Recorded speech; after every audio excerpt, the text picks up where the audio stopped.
Bismillahirrahmanirrahim. Assalamualaikum warahmatullahi wabarakatuh. Alhamdulillah alladzi hadana lihada wa ma kunna linahtadiya laula an hadanallah. Asyhadu an la ilaha illallah wa asyhadu anna Muhammadan abduhu wa rasuluh. La nabiyya ba'dah. Allahumma shalli wa sallim ala sayyidina Muhammad miftahi babi rahmatillah adada ma fi ilmillah.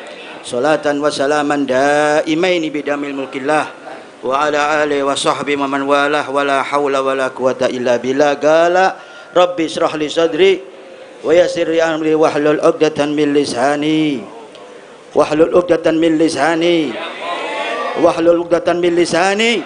yafqahu qawli. Amin ya rabbal alamin. Wa ba'd. Hadratul kiram wal muhtaram, para alim ulama, wabil khusus para habaib sebelah kanan saya yang saya muliakan dan sama-sama kita muliakan dan insya Allah dimuliakan Allah al-Habib Rasid bin Yahya. Masya Allah, mudah-mudahan beliau dipanjangkan umur oleh Allah SWT, disehatkan umurnya sehingga kita selalu mendapatkan manfaat dan keberkahan dari beliau. Amin ya rabbal. Dan para alim ulama, para kiai, wabil khusus saudara kami, saudara kita semuanya, guru kita semuanya, sama namanya sama Habib ya, Rosiden, nama bukan presiden, Rosiden ya, Kiai Rosid. Mudah-mudahan juga beliau dimudahkan hajatnya oleh Allah Subhanahu wa taala, dilapangkan rezekinya oleh Allah Subhanahu wa taala, dan insya Allah diberikan anak yang soleh wa solihah, yang semuanya taat kepada Allah Subhanahu wa taala. Amin ya rabbal.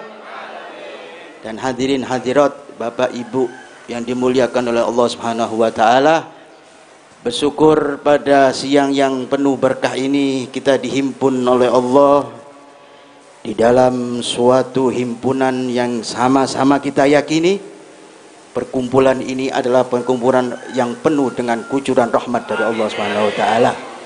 Dan kita yakini tidaklah dari kita semua keluar dari tempat ini melainkan dosa-dosa kita telah diampuni oleh Allah Subhanahu wa taala, dan juga hajat-hajat kita dunia wal akhirah insyaallah sahalallah, dimudahkan oleh Allah berkatnya majelisnya Rasul Muhammad sallallahu alaihi wasallam. Dan juga yang jauh dari Allah, yang baid minallah, mudah-mudahan didekatkan oleh Allah Subhanahu wa taala.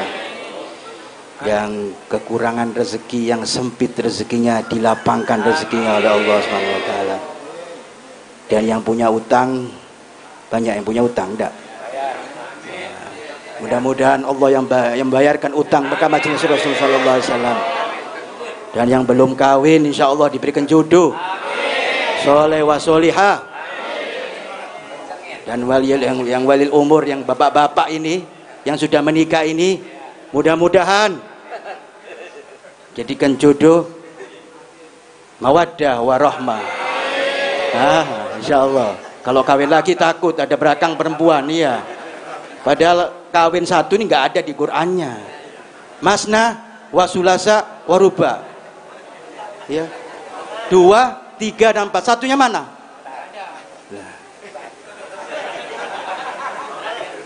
Iya, tidak ada. Ini kita perang melawan perempuan ini ya, wanita ini ya, pantang mundur ya. Masna wasulasa waruba. Nah, fa in khiftum, nah dijelaskan. Nah, kalau Anda dapat tekanan, nah ini sih repot ini. Allah ta'tadilu fawahida, kembali ke satu lagi. Ya. Jadi yang penuh ketekanan, yang apes dah ya, sudah cukup satu aja. Iya, jangan main-main 2 atau 3 ya. Repot nanti ya. Tapi insya Allah mudah-mudahan jodoh kita, istri-istri kita menjadi istri yang solihah, anak-anak perempuan kita yang solihah, yang dibanggakan oleh Rasul Muhammad sallallahu alaihi wasallam. Amin ya rabbal. Ya, mukadimahnya ini mukadimah kawin 2 ini, jangan, sudahlah. Kalau urusan kawin nanti pribadi masing-masing ya. Enggak bisa dibacakan di majelis ini. Alhamdulillah, bersyukur kepada Allah Subhanahu wa taala dipertemukan dalam keadaan sehat walafiat. Maka hukumnya setiap kita seorang yang mukmin yang diberikan kenikmatan oleh Allah, maka wajib hukumnya untuk bersyukur kepada Allah. Wa amma bi ni'mati rabbika fahaddisan. Apa-apa yang diberikan nikmat dari Allah, hendaklah kamu utarakan dengan kata-kata syukur, dengan bersedekah, segalanya adalah bentuk rasa syukur kita kepada Allah Subhanahu wa taala. Mudah-mudahan karunia yang besar ini terus menerus yang kita dapatkan, dan insya Allah menjadi keberkahan kita di dini wa dunia wal akhirah. Amin ya rabbal. Alhamdulillah, duduk kita ini bersama orang-orang mulia, ya, Majma'al Qaumil Kirami, bersama orang-orang yang mulia. Kalau sudah duduk dengan orang yang mulia, maka apapun keinginan kita, hajat kita, insya Allah pasti dikabulkan oleh Allah Subhanahu wa taala. Saya cukilkan syairnya Al Habib Ali saja. Ketika Habib Ali menuju ke Khuraid, ke gurunya, dia di Sewon berangkat ke Khuraid untuk mengambil keberkahan daripada gurunya. Maka di dalam qasidahnya, fi Khuraidah qad hadarna majma'al qaumil kirami wa balahna ma talabna min matalib wal marami. Di Khuraidah kami hadir. Di gurunya waktu itu Al Habib Abu Bakar bin Abdullah Al-Attas. Gurunya waktu dia belajar yang luar biasa yang menjadikan dia menjadi orang keramat, itu adalah Abu Bakar bin Abdullah Al-Attas. Di Khuraid sana, di Khuraidah qad hadarna, kami telah hadir Majma'al Qaumil Kirami, bersama manusia-manusia yang mulia. Kita ini mulia karena berkumpul dengan orang-orang soleh, ya. Kita mengingat seorang soleh, ya, duduk kita berzikir kepada Allah, bersolawat kepada Nabi Muhammad SAW, menunjukkan bahwa perkumpulan kini adalah Majma'al Qaumil Kirami yang dimuliakan oleh Allah Subhanahu wa taala. Wabalahna, saya lanjutkan, wabalahna matolabna, di situ tempat kami meminta. Jadi kalau tempat-tempat ini Anda harus punya niat, jangan cuma hadir-hadir saja. Niatkan, punya niat yang baik. Insya Allah dengan hadirnya kita, dengan perkumpulan Majma'al Qaumil Kirami ini, Allah kabulkan niat kita semua. Allah ijabah doa-doa kita. Di situ tempat kami minta. Dari apa? Min matalib wal marami, daripada hajat-hajat dan cita-cita kami. Mudah-mudahan kedatangan kita ini yang dulu belum kabul, insya Allah hijab ditarik sama Allah, dikabulkan semuanya. Senang semuanya, gembira semuanya, dunia wal akhirah. Amin ya rabbal. Iya, jadi kumpul jangan keliru Pak. Iya, di mana lagi kalau kumpul seperti ini? Kalau tempat-tempat maksiat, naudzubillah, jauh dari Allah, senang saja kita sebentar, tapi ya dohir saja senang, tapi batin kita akan sakit. Tetapi ini adalah perkumpulan, adalah obat dohir dan batin. Maka wajib bagi kita seorang mukmin kumpul dengan orang-orang seperti mereka, yang di samping-samping kami ini. Julusul kubra, mereka duduk dengan orang-orang besar. Di belakang kami ada Abu Yauji Turtusi, ya, wasailul ulama, dan bersama para ulama, ya, wahalitul hukama, dan mengambil berkumpul dengan ahli hikmah. Ini yang namanya perkumpulan yang bagus. Kalau Anda cari teman yang salah, naudzubillah, maka kita akan jauh dari Allah Subhanahu wa taala. Maka alhamdulillah siang ini kita kumpul bersama dengan para habaib, dengan para ulama. Ini insya Allah apapun kita, dosa pun kita, insya Allah dihapus dosa kita oleh Allah Subhanahu wa taala. Tapi ya begitu, ada syaratnya. Ya, gak lalu datang terus digabung, tidak. Rahmatnya Allah pasti turun. Tetapi rahmatnya Allah ini tidak akan masuk ke hati manusia, sehingga hati tadi harus bersih. Kenapa? Karena rahmatnya Allah yang bisa menerima adalah wadah yang bersih. Ya, pernah ini kejadian, bukan baru, majelis-majelis ini zaman Rasul sudah ada. Ketika majelisnya Rasulullah diadakan, ini ada seorang yang luar biasa, dianggap sama sahabat ini manusia, atau sahabatnya Rasul ini luar biasa. Maka disampaikan kepada Rasul, ya Rasulullah, sungguh sahabatmu yang itu adalah orang yang paling soleh di antara kami. Sebelum majelis diadakan, dia sudah duduk dahulu. Sebelum adzan dikumandangkan, dia sudah datang ke masjid dulu. Bahkan pulangnya terakhir. Maka Rasul sallallahu alaihi wasallam menerima perkataan itu tidak serta-merta diterima. Rasulullah ini punya makrifat, dia tahu bagaimana sifat manusia. Maka dijawab oleh Rasulullah, "Dari mana kamu tahu?" "Kami tahu ya Rasulullah, karena setiap hari selalu hadir dalam majelis. Ini orang-orang soleh, sahabat kita orang soleh." Maka dijawab oleh Rasulullah, "Ra'aitu fi wajhi safaha min safahati syaitan." Saya lihat orang itu, kata Rasul sallallahu alaihi wasallam, bekas daripada tamparan syaitan. Maka kaget sahabat itu. "Loh, ya Rasulullah, apakah benar?" "Kalau tidak percaya, datangkan kepadaku." Maka dipanggil orang yang katanya sahabat orang soleh tadi. "Ya sahab," kata Rasulullah, "wahai pemuda, ra'aitu fi wajhika safaha min safahati syaitan." Aku melihat kamu, mukamu tadi bekas tamparan setan. Engkau datang di majelis ini bukan membahagiakan Nabi, bukan membahagiakan Allah, tapi hatimu dipermainkan oleh setan. Engkau menyenangkan setan. Maka pemuda tadi langsung mengatakan, "Ya Rasulullah, apa dosa saya? Apa salah saya ya Rasulullah?" "Kalau kamu jujur, katakan kamu datang di sini bagaimana wadah hatimu, bagaimana kolbumu? Engkau datang di sini penuh dengan kesombongan. Engkau menganggap engkau paling alim, engkau menganggap paling kaya, engkau menganggap paling bisa, paling.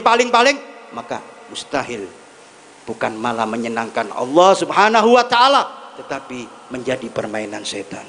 Tapi saya yakin di sini yang hadir ini hatinya bersih semuanya. Amin ya rabbal alamin. Ini salah satu syarat supaya kita dapat rahmatnya Allah Subhanahu wa taala.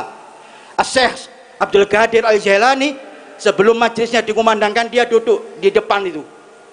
Maka dikabarkan, "Wahai jamaah yang hatinya kotor, yang wadahnya belum bersih, jangan masuk majelis saya. Karena majelis ini majelis kucuran rahmat dari Allah, ampunan dari Allah. Kalau hatimu bersih, wadahmu bersih, batinmu bersih, lamala'tu qalbahu minan nafahat." Aku akan berikan nafahat, aku akan berikan ilmu dan hikmah. Ini majelisnya Sultan Aulia Syekh Abdul Qadir Jailani. Maka mudah-mudahan ya majelis ini jadi obat hati kita. Yang dulunya agak sombong, ria, lah mudah-mudahan Allah bersihkan dari sifat itu. Ada yang masih iri, dengki, ya mudah-mudahan Allah bersihkan, dihapus berkatnya majelisnya Rasul Muhammad sallallahu alaihi wasallam, berkatnya orang-orang besar, para ulama. Insya Allah hati kita bersih, suci, kayak baru lahir. Amin ya rabbal. Iya, ini baru majelis. Jadi diatur, datang ke majelis punya niat yang baik, tapi hatinya harus baik, biar gobul. Apalagi ini majelis silaturahim. Iya, yakni ini adalah mengikuti akhlaknya Rasul Muhammad sallallahu alaihi wasallam. Hublum minallah wa hublum minan nas. Ini untuk hubungan antara manusia dengan Allah dan hubungan manusia dengan manusia. Kalau hubungan sama Allah gampang hadirin.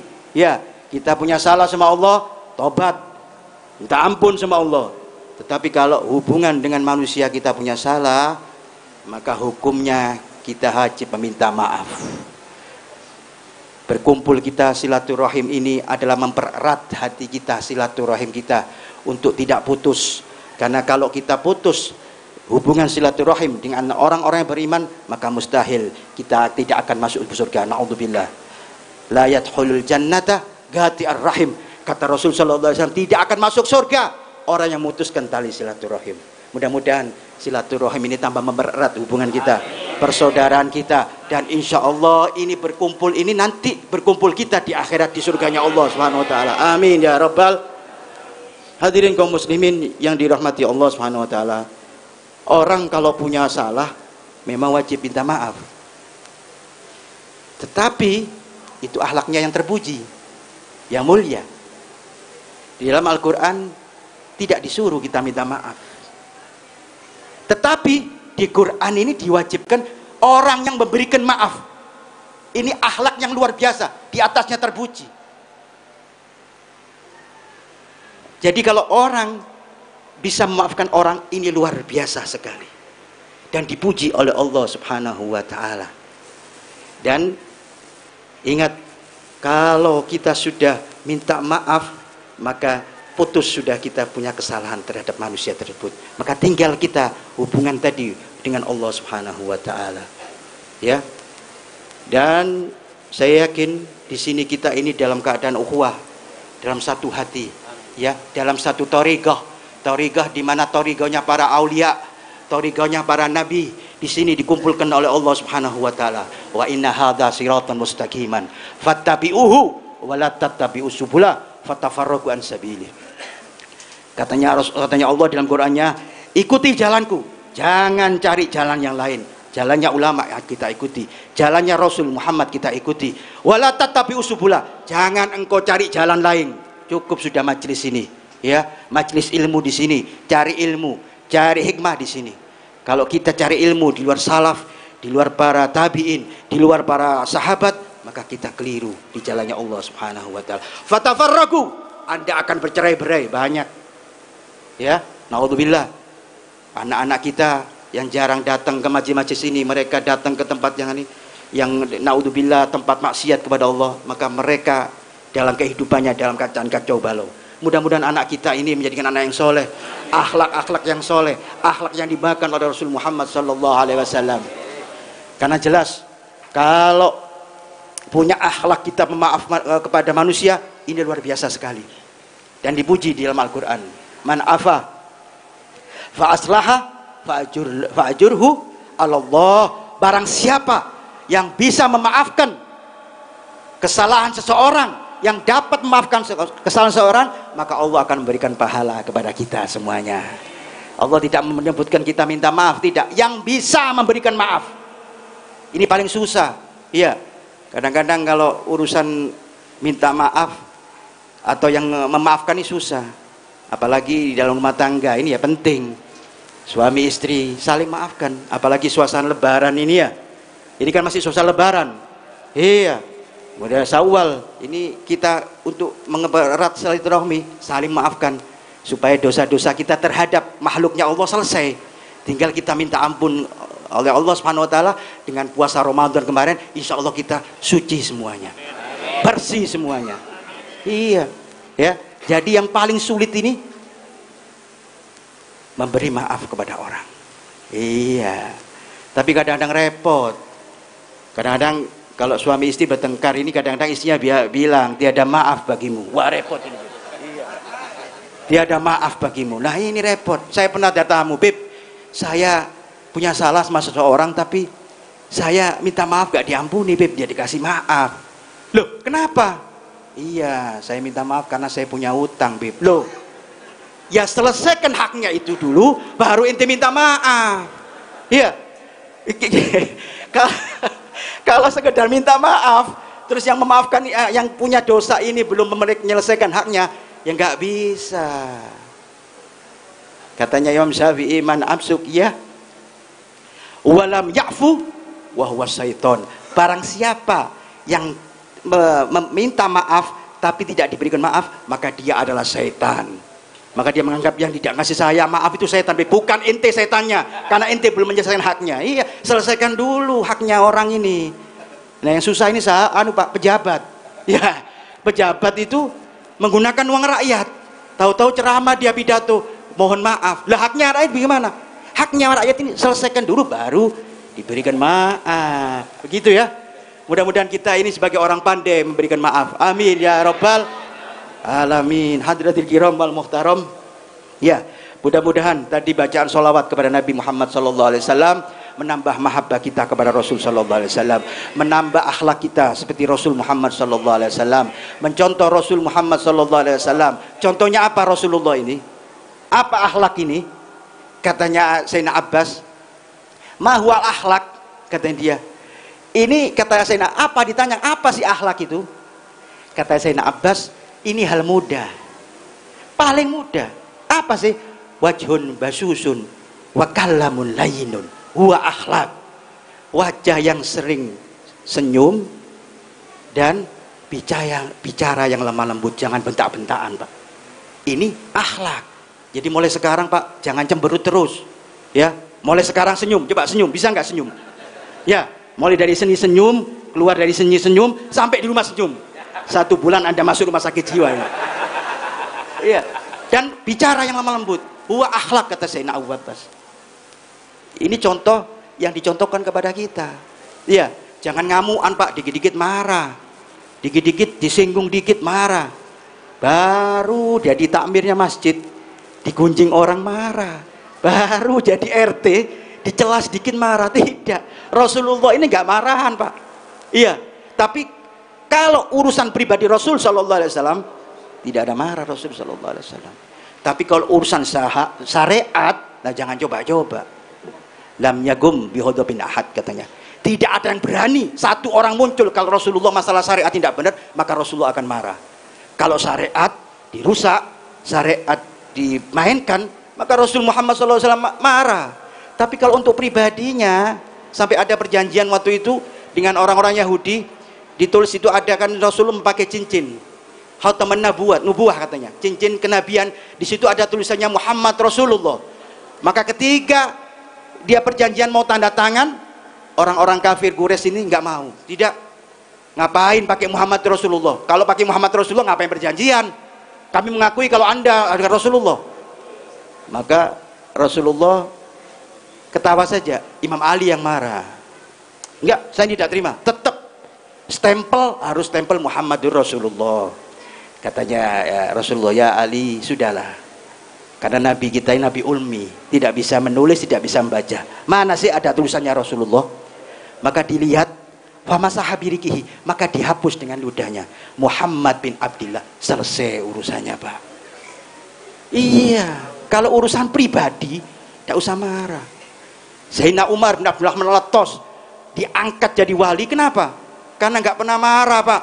Pernah dia ini datang keluar dari rumahnya hari Jumat waktu itu, dia pakai jubah mewah, pakai wangian karena masuk masjid, mau sholat Jumat berjamaah bersama dengan jamaahnya, pecintanya.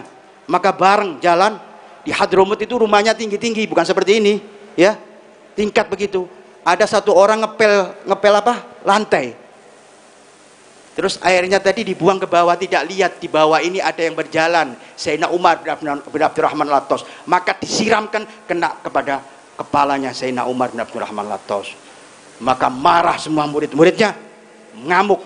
Ini kurang ajar ini, nggak tahu siapa yang jalan ini disiram seperti ini. Maka katanya Sayyidina Umar, jangan biarkan, kasihan, jangan marah. Kita gampang saja pulang, ganti baju, selesai, mandi, ganti baju. Kita ini mestinya bahagia. Kaget, bahagia bagaimana ya Imam? Untung Allah tidak kirim batu dari neraka, masih dikirim air comberan. Mestinya kita bahagia. Maka Allah mengangkat derajat mereka. Nah, ini sifat-sifat yang gak gampang marah, sifatnya Rasul Muhammad SAW. Dan yang paling puncak, bagaimana? Ahlul Baitun Nabi, Al-Imam Ali Zainal Abidin. Pernah dia di masjid, ketika sholat, ada seorang mau bayar hutang, bawa duit. Setelah sholat, tahiyatul masjid, Imam Ali Zainal Abidin sholat sendiri. Tidak kenal juga sama orang tadi. Setelah saya tahiyatul masjid, dia rabah kantongnya. Loh, uang saya mana ini hilang? Siapa yang ngambil ini? Padahal di masjid nggak ada orang lagi kecuali Imam Ali Zainal Abidin. Maka langsung berdiri dengan marah orang tadi. Hei, dibentak begitu. Ini ahli baitun Nabi. Jangan pura-pura sholat. Kembalikan uang saya yang barusan kamu curi. Apa jawaban Imam Ali Zainal Abidin? Apa marah? Tidak. Ustur, tutup. Berapa uangmu yang hilang? Ayo, saya kembalikan kamu ke rumah saya. Kamu tunggu di sini, saya akan ngambil uang tadi. Maka diambil uangnya tadi, yang berapa tadi disebutkan, diambil, dikasihkan kepada orang tadi. Kata orang tadi, kamu jangan lagi-lagi mengulangi peristiwa seperti ini. Pakai diancam lagi, ya, dinasehati Imam Ali Zainal Abidin ini. Sampai rumahnya pulang, ditegur sama istrinya. Loh, tadi katanya bayar utang, uangnya mau dibawa sampai sholat sana, kok gak dibawa uangnya? Kaget dia. Masya Allah, ini orang apa malaikat? Sudah dicaci, dituduh, gak marah, malah dikembalikan uangnya. Maka dicari sama orang tadi ini. Sampai berjalan dia tahu dia ini mungkin rumahnya Imam Ali Zainal Abidin, cuman dia takut mau masuk. Maka tanya, ada seorang murid katakan, mahwal bait, kata dia, rumah siapa itu? Katanya dia, ini rumah Imam Ali Zainal Abidin bin Husain bin Ali ibn Abi Thalib. Kalau kamu tidak tahu rumah ini, sama dengan masuk Masjidil Haram tidak tahu Ka'bah. Saking besarnya. Maka diketuk pintu tadi, dibuka oleh Imam Ali Zainal Abidin. Kaget Imam Ali Zainal Abidin, loh, kenapa kamu kesini lagi? Apa masih kurang uangnya? Masih begitu juga. Ditanya begitu juga oleh Imam Ali Zainal Abidin. Tidak, wahai Imam, samihni, maafkan aku telah menuduh kamu, memfitnah kamu, padahal uangnya saya lupa. Maafkan saya, wahai Ahlul Baitun Nabi. Apa jawabannya Imam Ali Zainal Abidin? Apa marah dia? Apa sombong dia? Tidak. Wahai fulan, sesungguhnya saya sudah maafkan kamu semenjak saya keluar dari masjid radhiyallahu an. Maka Allah angkat derajat mereka. Derajat mereka karena apa? Karena mudah memaafkan manusia, tidak gampang marah. Dan diceritakan akhir sahabat, terakhir ada sahabat ini, sahabat sudah habis, ada satu sahabat masuk pasar, mau bayar makanan, kantongnya sobek. Kantongnya sobek. Loh, katanya dia, mohon maaf, katanya dia, saya nggak jadi beli dah. Loh, kenapa? Saya kecopetan, tadi saya bawa uang. Kaget ini, dan tahu ini. Loh, Anda ini sahabat kecopetan, maka teriak permohonan. Wahai fulan ahli suk, wahai ahli pasar, sahabat ini kehilangan kecopetan uang, maka cari siapa yang mencopet. Maka datang semua orang-orang, karena ini sahabat luar biasa. Berkumpul mereka. Wahai sahabat, katanya dia, berikan kepada kami isyaroh, minta isyaroh. Siapa yang mengambil di antara kita semua di dalam pasar? apa langsung diberikan isyaroh? Tidak. Ya ahli suk, sebentar, dengarkan dulu.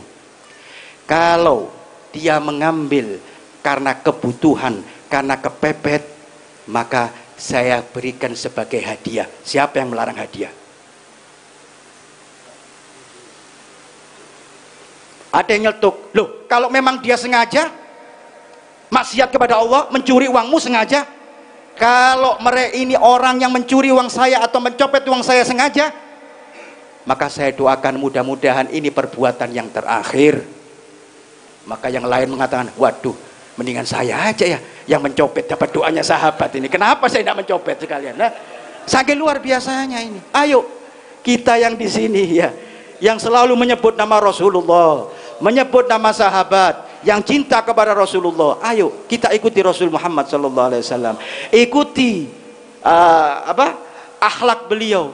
Iya. Jangan Anda cari yang ajaran yang lain. Iya, contoh-contoh yang lain tidak. Contoh Rasul Muhammad SAW berturut-turut silsilah ke sahabat, kemana ke tabiin, sampai aslafun soleh, kepada ahli bait Nabi, habaib kita, ulama kita, yang nyambung terus sanatnya kepada Rasul Muhammad SAW. Mudah-mudahan kita selalu bersambung ilmu kita, akhlak kita kepada Rasul Muhammad SAW, sehingga kita menjadikan orang bergembira dunia wal akhirah. Amin ya rabbal ikhwan muslimin rahimakumullah. Kalau kita sudah berkumpul di sini, sudah punya niat yang baik, maka ikhtiar kita adalah bersabar kepada Allah Subhanahu wa taala. Kadang-kadang doa ini kepingin cepat semua, Pak. Iya, tidak sabar. Kalau pingin cepat, ya susah. Kita perbaiki dulu hati kita, ibadah kita diatur. Kalau Anda pingin doa kita tidak ada hijab, duduk di majelis diterima, maka kita harus bersabar juga. Ya, jangan pingin cepet-cepet. Kalau pingin cepet, Pak, ya kayak seperti alat tol, jalan tol repot, jalan tol juga ada macetnya, Pak. Ya, apalagi urusan sama Allah Subhanahu wa taala. Bersihkan hati kita. Ya, sabar kita. Orang belajar saja harus bersabar, Pak. Ya, apalagi minta rahmatnya Allah. Belajar saja harus sabar. Saya katakan apa? Orang-orang aulia dulu, tidak setahun, 2 tahun, Pak, belajar ini, mereka bersabar. Sabarnya apa? Dia habiskan waktunya, dia habiskan uangnya, tenaganya, pikirannya, bahkan masa mudanya habis bersabar untuk menuntut ilmu. Tidak gampang, Pak. Seperti Abu Yauji ini langsung begini tidak, beliau bersabar dulu, ngaji kemana-mana cari hikmah, susah payah kehujanan, belum langsung naik mobil, bukan, ya, bukan langsung naik motor, tidak, jalan kemana. Sultan Aulia Syekh Abdul Qadir Jalani menjabat gelar seperti itu, dia berjalan Pak, belajar itu 33 tahun. Ya, bukan setahun 2 tahun langsung jadi alim. Enak bener, setahun 2 tahun langsung ngaku ali lagi. Hah? 1 tahun belajar jadi wali, Beb. Wah, sukanya makan ketoprak lagi. Lah, wali apa ini? Wali ketoprak, ya. Bersabar. Urusan ilmu saja, mencari ilmu bersabar. Bagaimana? Karena bersabar ini akan menjadikan kecemerlangan, kesuksesan kita di dunia wal akhirah. Saya contohkan, mereka dulu, orang-orang dulu kalau menuntut ilmu, ada namanya Habib Abdurrahman bin Abdullah Ali. Terus salah satu gurunya Al Habib Abdul Qadir bin Ahmad Al-Faqih yang di Malang. Hidup di Sihir dulu. Ketika dia taklim belajar sama gurunya, kalau zaman dulu pesantren tidak seperti sekarang. Enak. Ada tempat tidurnya, ya Kiai. Ada lemarinya. Kalau dulu tidak, tempat tidurnya bawa sendiri, Pak. Diikat sama dia, bawa sendiri. Datang kepada gurunya belajar, murojaah, malamnya dia mutolaah, duduk dia sampai lupa, ketiduran. Malam itu ketiduran, dia lupa kalau kasurnya masih diikat. Besoknya juga gitu, ketemu gurunya, saking nikmatnya, murojaah sama gurunya, malamnya mutolaah, lupa lagi, 2 malam, 3 malam, sampai 4 tahun lupa kalau dia bak kasur. Lah ya mereka begitu. Kalau sekarang enggak, santri-santri ini, iya. Kalau dibuka lemarinya bukan kitab, Indomie isinya, ya. Makanya ukuran ilmu mereka luar biasa. Sebelum ahli Baitun Nabi datang ke Yaman sana, ada yang luar biasa di zaman Sultan Aulia Syekh Abdul Qadir Jalani, ada namanya Syekh Salim Bafadol. Kalau Anda mudah-mudahan kita berkat berziarah ke sana, ada namanya Syekh Salim Bafadol radhiyallahu anhu. Dia keluar dari Yaman, mendengar bahwa ada Sultan Aulia Syekh Abdul Qadir Jalani, berangkat ke Irak. Dulu tidak ada kantor pos, Pak. Iya. Apalagi apa ini? Hatif, ya. Hatif. Hatif ini maknanya, iya, jawal. Kalau jawal pantas, kalau hatif ini bahaya ini. Kenapa? Kalau orang sudah dapat hatif, ada suara rupa tiada, pasti jadi wali. Kalau iya hatif, hatif robani. Kalau sekarang walinya kaget, loh kok ada yang seperti ini, kami gak jadi wali-wali, ya. Bingung, pas jawal saja, ya. Iya. Jadi di atasnya wali semua ini, bisa lihat lagi gambarnya, Masya Allah. Kalau orang dulu dapat hatif, wah luar biasa, langsung derajatnya dinaikkan jadi keramat, ya. Kalau kita pegang HP tidak keramat-keramat, malah tambah jauh, naudzubillah. Ini saya Salim Bafadol berangkat dari Yaman ke Sultan Aulia Syekh Abdul Qadir Jalani. Maka di situ saking senangnya, nikmatnya bertemu gurunya, saking nikmatnya belajar, dia 40 tahun Pak di Irak sana. Keluarganya menyangka dia sudah mati. Karena tidak ada kantor pos, ya, telegram, apalagi ini tidak ada kabar. Kalau orang sudah keluar bertahun-tahun, dianggap sudah mati. Maka setelah 40 tahun sudah dapat ilmu, kembali ke Yaman. Ya, kembali ke Yaman dengan 60 onta. Pulang membawa 60 onta. Apa yang dibawanya? Bukan duit, Pak, tapi kitab semua itu, 60 onta itu. Datang ke Yaman sana, kaget orang Yaman, dan dia sendiri bingung, yang dulu muda jadi tua. 40 tahun. Dan keluarganya menganggap ini Syekh Salim sudah meninggal. Akhirnya Syekh Salim luar biasa, dapat julukan Muhyi Sunan, yang menghidupkan sunnah-sunnah Rasul di Yaman. Sampai sekarang luar biasa. Mudah-mudahan kita dapat berziarah ke makam para aulia Allah, ya. Mudah-mudahan kita dapat keberkahan daripada aulia Allah. Dan yakini bahwa mereka orang-orang solihin tidak mati, Pak. Ya, mereka hidup di dalam kuburannya. Al-wali haya fi kuburihim. Mereka hidup di dalam kuburannya, tahu siapa yang datang, tahu kesusahan kita. Paling kita kalau datang ke wali kan banyak utangnya, datang ya, sudah apa, duitnya habis, ya.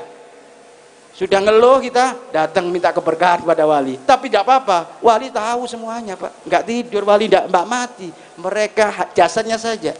Ya, dan kita bisa bertawassul kepada mereka. Meskipun bagaimanapun, ya, ada satu cerita ini yang luar biasa. ada satu negeri yang diceritakan Rasul Muhammad sallallahu alaihi wasallam dilanda kemarau yang panjang. Ya, tidak hujan-hujan. Maka pemimpinnya satu kampung begini ngundang ulama. Undang ulama, para ulama semua diundang. Untuk apa? Untuk semuanya munajat kepada Allah, salat istisqa. Kumpul mereka, salat istisqa. Sudah salat, berdoa, amin, ditunggu tidak hujan-hujan. Gak hujan-hujan, kenapa ini sudah istisqa tidak hujan-hujan? Akhirnya ditunggu 1-2 hari gak hujan. Keputusan mereka, ini mungkin kemarin sholatnya kita ini tidak ada yang benar ini. Ayo diatur niat yang benar, bersihkan hati kita. Ayo sholat yang benar. Kita ulangi lagi sholat istisqa. Diulangi lagi. Setelah salam baca doa, tetap tidak hujan-hujan. Ya sudah, katanya mereka diputuskan. Kita lakukan sekali lagi, karena sunnah itu mesti 3 kali. Mudah-mudahan kalau 3 kali Allah turunkan hujan. Maka sholat istisqa mereka 3 kali. Subhanallah, tidak ada hujan. Tidak dihujan-hujankan oleh Allah Subhanahu wa taala. Maka mereka pasrah, ya sudah. Yang penting kita sudah berdoa, mudah-mudahan qadar Allah, ditakdirkan Allah, mudah-mudahan dengan cepatnya mendapatkan hujan. Ditunggu enggak hujan. Maka datang seorang ke kampung tadi, ya. Heran masuk kampung ini.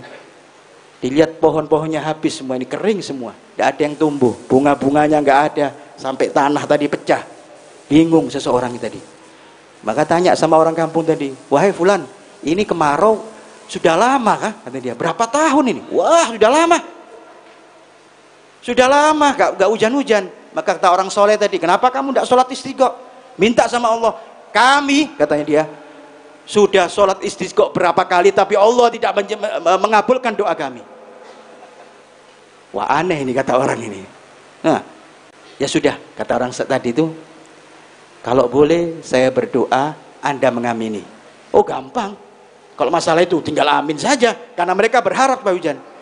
Maka orang tadi yang datang tadi berdoa, doanya sedikit saja, dan doanya nggak umum. Allahumma bihaqqi ma firras anyat antazkiyan nas. Ya Allah, dengan ada apa? Bihaqqi ma firras, dengan ada di dalam kepala saya ini, berikan hujan.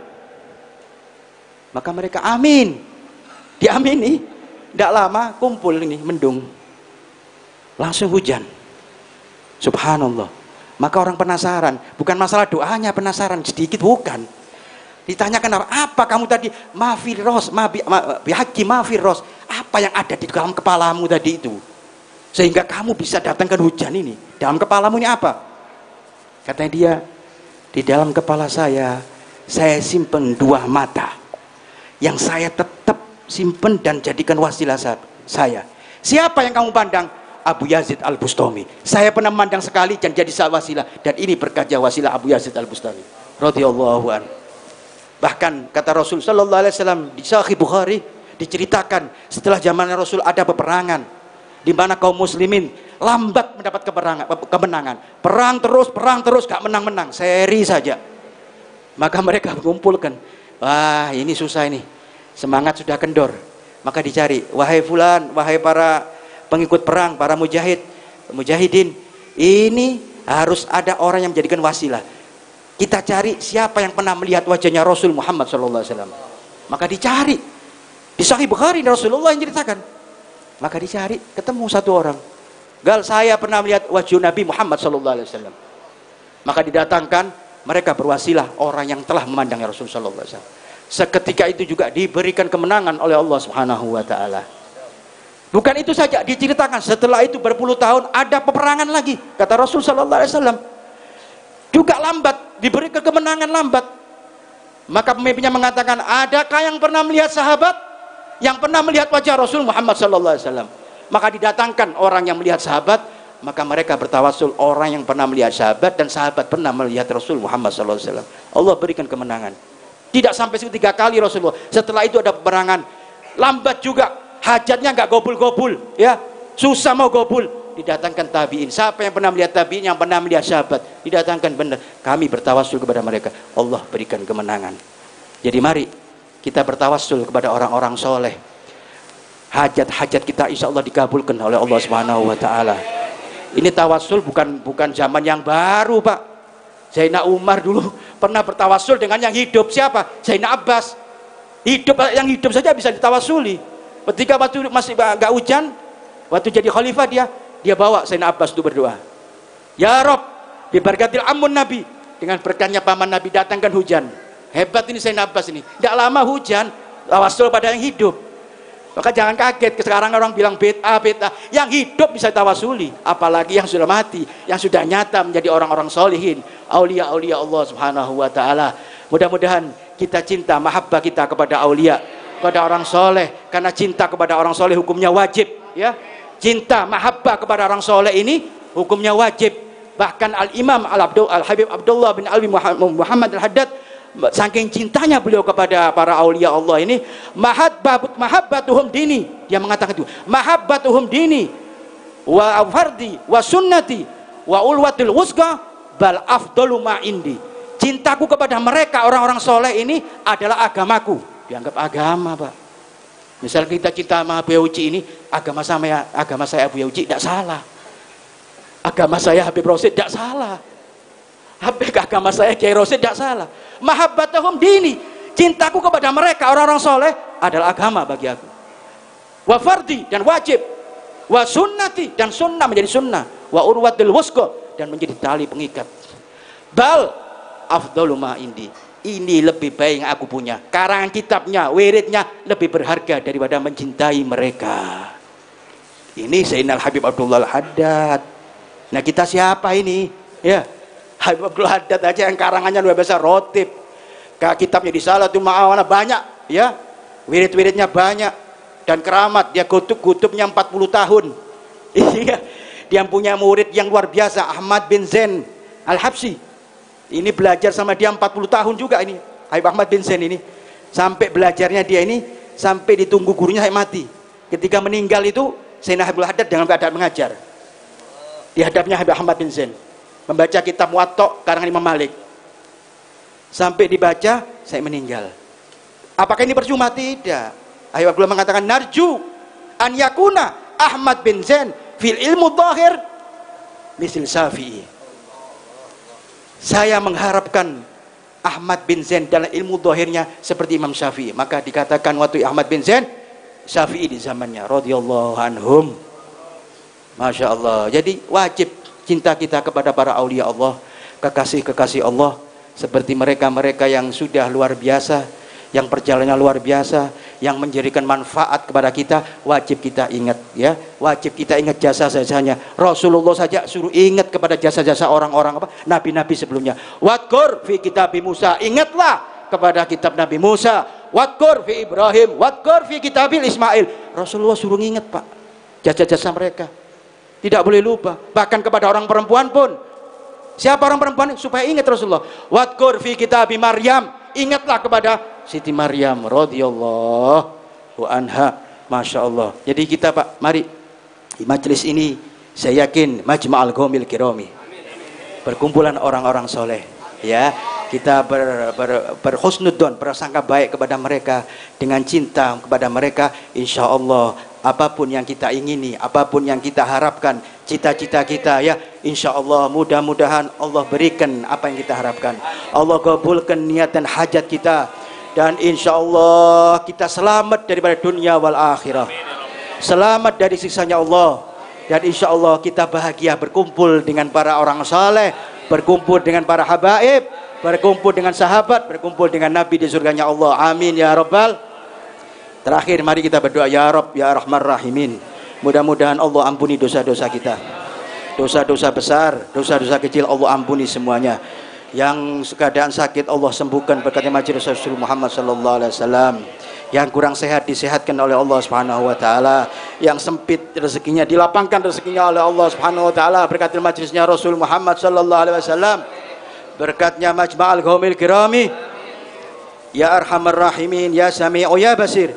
Ya Allah, mudah-mudahan ya Allah yang susah digembirakan oleh Allah Subhanahu wa taala berkatil majlis, dan insya Allah yang jauh dari Allah mudah-mudahan hari ini didekatkan oleh Allah Subhanahu wa taala, dan hati kita yang orang bersih insya Allah dibersihkan oleh Allah berkahnya Rasul Muhammad sallallahu alaihi wasallam. Dan insyaallah ya Rabb, ya Arhamar Rahimin, irhamna ya Karim ya Allah. Kita dimatikan dalam keadaan husnul khatimah. Mati dalam keadaan husnul khatimah. Wa krimil arwaha minna biliga khairil anami. Wa krimil arwaha minna biliga khairil anami. Ya Allah, muliakan kami, roh kami dengan orang-orang yang mulia ya Rabb. Dekatkan dengan orang-orang yang mulia ya Allah.